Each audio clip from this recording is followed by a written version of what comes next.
À Kinshasa, le gouverneur Daniel Bumba a lancé le 26 janvier 2026 une opération de contrôle strict des documents de bord, permis de conduire, contrôle technique, vignettes, assurance et autorisation de transport afin d'assainir la circulation. Plus de 3000 agents ont été déployés sur les 60 axes pour sanctionner l'anarchie, les stationnements illicites et le non-respect des règles, notamment par les poids lourds. La rareté des véhicules dans les rues de la capitale congolaise s'est fait désormais sentir. Les chauffeurs, tout comme les conducteurs de véhicules personnels, ne peuvent circuler qu'à condition de disposer ces documents. Ces mesures prises par le gouverneur Daniel Bumba sont mal accueillies par une partie de la population, en particulier les étudiants.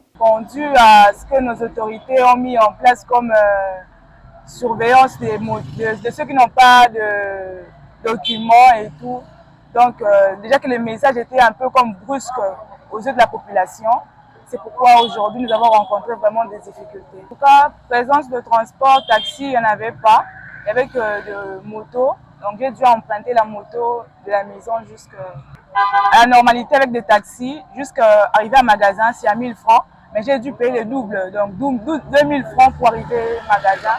Et arrivé jusqu'ici, j'ai dû payer encore 1500. Donc j'ai dépensé comme au total 3500 pour arriver. De ma part, je trouve que c'est trop pour la population parce que du coup, exiger les 4 en même temps, ça pèse au fait. Parce qu'il y a des pères de famille qui ont des enfants, qui doivent manger, étudier, les frais, et puis encore les frais pour les documents des routes. En tout cas, il fallait qu'ils pensent à la population, peut-être en mettant en marche la vérification pour 2 documents d'abord et puis les 2 autres attendre un peu après. Beaucoup peinent à rejoindre leurs universités faute de moyens de transport suffisants. Bon, dès le début déjà, selon nos constats, la population quinoise vit dans des situations un peu difficiles et encore rajouter encore des conditions qui perturbent encore la journée, ce n'est pas vraiment du tout aider la population. Interrogés par l'info scientifique, plusieurs étudiants ont exprimé leur mécontentement.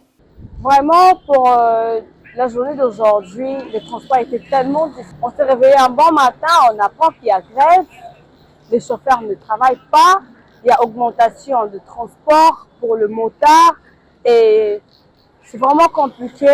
Vu les routes, toutes les routes sont inondées, toutes les routes sont vraiment inondées et le seul moyen de transport qui est resté en ce moment, ce sont le motard de 2 pinets et de 3 pinets.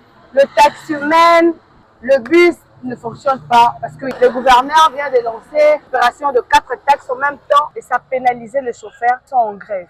Pour un pays, payer le taxe, ce n'est pas mauvais parce que ça contribue à l'avancement du pays, mais pas de taxes exagérées.